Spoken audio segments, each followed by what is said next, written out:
Praise the Lord. सभी को जय मसीह की। आइए आज हम गुड फ्राइडे के दिन जानेंगे कि 3 घंटे यीशु ने कितनी दर्दनाक मौत को आपके लिए और मेरे लिए सहन किया। क्रूस जो है उस समय बहुत ही गंदा और भयानक शब्द माना जाता था।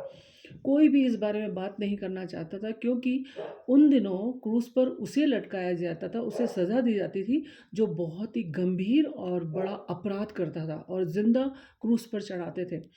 परंतु यीशु जो है एक पवित्र है, और उसने ऐसा कोई गुनाह नहीं किया था, फिर भी उसे क्रूस पर चढ़ाया गया। क्यों? क्योंकि आपके और मेरे लिए।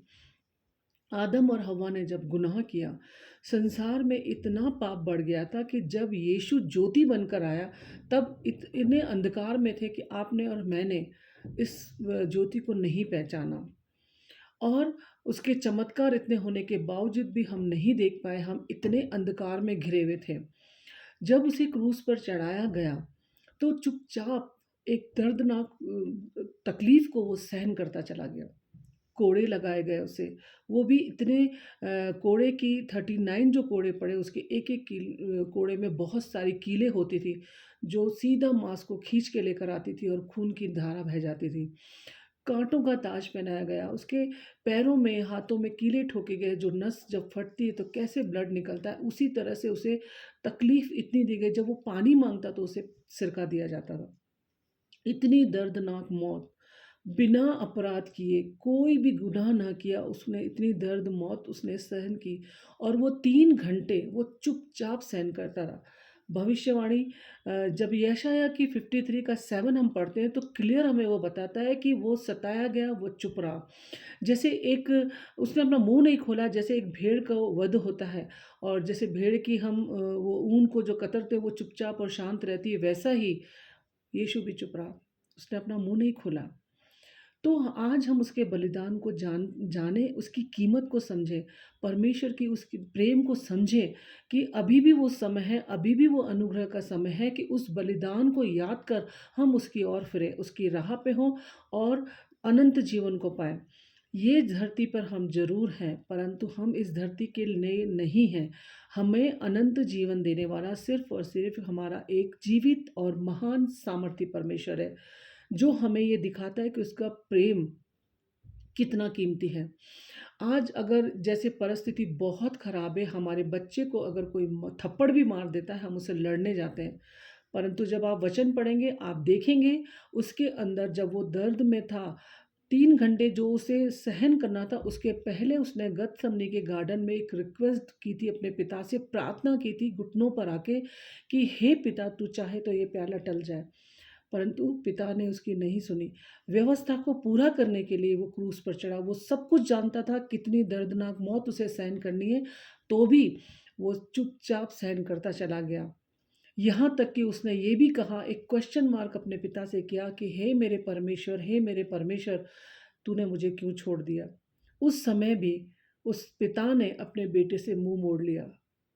किसके लिए? आपके और मेरे लिए, ताकि हमें अनंत जीवन मिले, हमें एक मार्ग मिले जो सत्य की ओर जाए। इतना कीमती प्यार वो आपसे और मुझसे करता है। तो मैं परमेश्वर का बहुत धन्यवाद करती हूँ कि इस क्रूस के द्वारा हमारे जीवन में जो खुशी, जो आनंद है, जो उसके बलिदान से जो गुनाह हमने किए, वो गुनाह उसने अपने ऊपर लेकर हमें निर्दोष साबित कर दिया। तो मैं बहुत ही बहुत धन्यवाद करती हूँ मेरे परमेश्वर का, कि उसने मुझे चुनकर आपको और मुझे अलग किया। हम इस एकदम अलग हैं, क्योंकि उसके चुने हुए बेटे और बेटियां हैं। तो मैं बहुत ही धन्यवाद करती हूँ परमेश्वर का, कि उसके प्रेम के लिए और उसके अनुग्रह के लिए और उसकी सामर्थ के लिए और उसकी दया के लिए। क्योंकि जहाँ पे दया है, जहाँ पे क्षमा है, वहाँ पर परमेश्वर का प्रेम है। वो नम्र है, वो बहुत ही अद्भुत है, जो इस धरती को बनाने वाला, इस सृष्टि को बनाने वाला, जो अटूट प्रेम करता है। जिस तरह से उसने अपने बेटे से प्यार किया, उसी तरह वो हमसे भी प्यार करता है, क्योंकि हमें उसने बेटे और बेटियां कहने का अधिकार दिया।